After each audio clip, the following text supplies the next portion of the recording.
A federal judge ruled that National Security Agency's daily collection of virtually all of Americans' phone records is likely unconstitutional. That judge cited the Fourth Amendment's privacy protections against unreasonable searches. This as the president is considering a series of still secret recommendations, meaning secret to the rest of us, to reform how the NSA collects data on everyday Americans. Our political insiders are back. Pat, John, and Doug. Pat's joining us tonight by satellite. Gentlemen, I want to start with that news conference on Friday and our own Ed Henry at Fox doing something that a lot of the reporters in the room, I don't know, maybe they were just tired from the holiday shopping season or something, but he asked a really tough question and then had to re-ask. Watch this.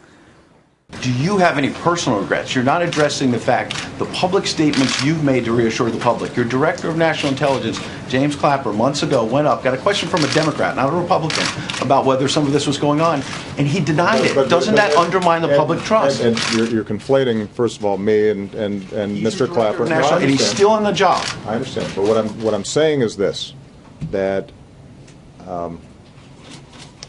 yes, these are tough problems that I am glad to have the privilege of tackling. Your initial question was whether the statements that I made 6 months ago are ones that I don't stand by. And what I'm saying is that the statements I made then are entirely consistent with the statements that I make now. Doug, your head's going to fall off. You're shaking so hard. It is. Look, first, he had no response to Ed Henry's question about Clapper. Well, that's why I had to ask it twice. Right, and the president said, here's what I want to say, and then he paused for an awkward 3 to 5 seconds. And then he said, well, what I said then is the same as I'm saying now. Harris, there was no response at all. The issue of the NSA, privacy, security, it's all front and center. And when we talked about health care before, goodness gracious, I was thinking people are very concerned about the security of their information, not only on the health care website, but in terms of email, phone conversations. The president had no answers, and then the American people are rightly concerned. Okay, but I do have to bring up the fact, as we have been talking about, well, how might this information help the government protect us? So, John, can you speak on that? Because, there are all sorts of people, we've had them on this program, who'll say this is necessary to keep us all safe. Well, their argument that if a terrorist overseas is found, his cell phone is found, they can trace from his cell phone with this metadata that's stored by the NSA, they can find out who he's been talking to over here and maybe uncover some terrible act.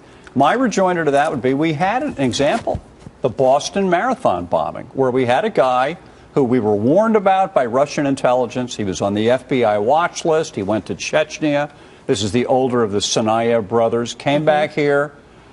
What happened? He ended up doing the bombing. There was no interdiction, no stopping him, nothing, and they were looking at him. So if they're looking at him, and he's not even an American citizen, and they can't stop him, why are they looking at all of us? They had a document dump on the NSA yesterday. We reported this on Fox Report last night. And sometimes you'll see this like on a Friday, but of course it happened on a Saturday because we had a news conference on Friday with the president. I'm wondering, do you think there's more coming down the line? Of course there's more coming. Yeah. And Harris, I have to tell you, to John's point, yes, of course, we have to protect national security. The one-word answer is this is overreaching. All right. Fast overreaching. Let's talk about big government, and we'll do it kind of with the overarching idea of Obamacare, because Pat now has opened his email and he finds that we do love him enough to send him the president's letter. No, and your first of all, just your quick thought about the letter.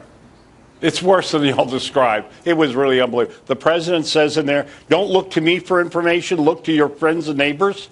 Unbelievable. Anyway, I got a big chuckle anyway.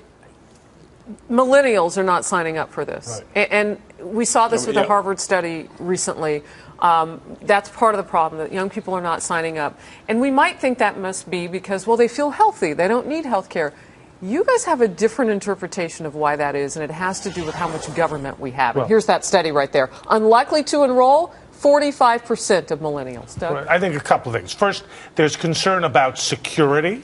whether the millennials' information will be secure. I think there's concern about what kind of coverage they're going to get. I think there's concern rightly about cost. And there's a sense that the penalties are relatively modest in the beginning.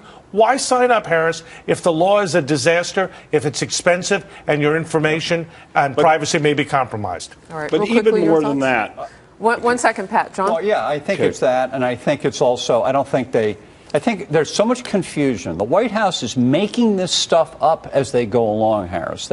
Every week they change a deadline, they change a requirement. Just last week they added in a new policy that people could get for catastrophic health care.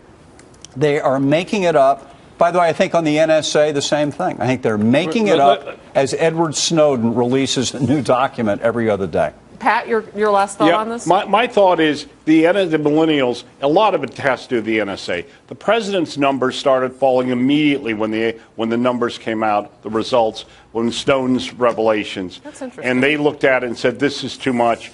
Obamacare, that certainly is another aspect of this with big government. I think young people have taken a real turn. They're the most suspicious.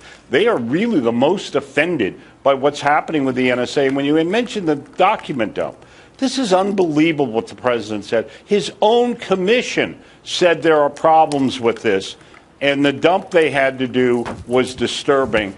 And it's not going to get better. It's only going to make people, and we have numbers on this on big government. People are frightened of big government now. For the highest number of people fear big government since 1965. And that's bad news for the president. That's for sure. And the Democrats. Absolutely. For the Senate in 2014. And think about it, if the Republicans win the Senate and keep the House, it's going to look like a different world in Washington a year from today.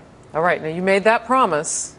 I said right? if they win it, it'll look different. But, I mean, we've heard lawmakers say this on both sides of the political aisle, though. When we get in office, we being whomever the opposite party is, when we get in office, things are going to be different. Well, do you think it's really possible? I think it's very possible. More gridlock, Harris. No, more I would gridlock. think this, too, and I think it's a serious point. Republicans better think long and hard. If they win the Senate and keep the House, Obamacare and what's left of it as it crumbles during 2014, it's going to be upon them to fix something that the country doesn't like. All right.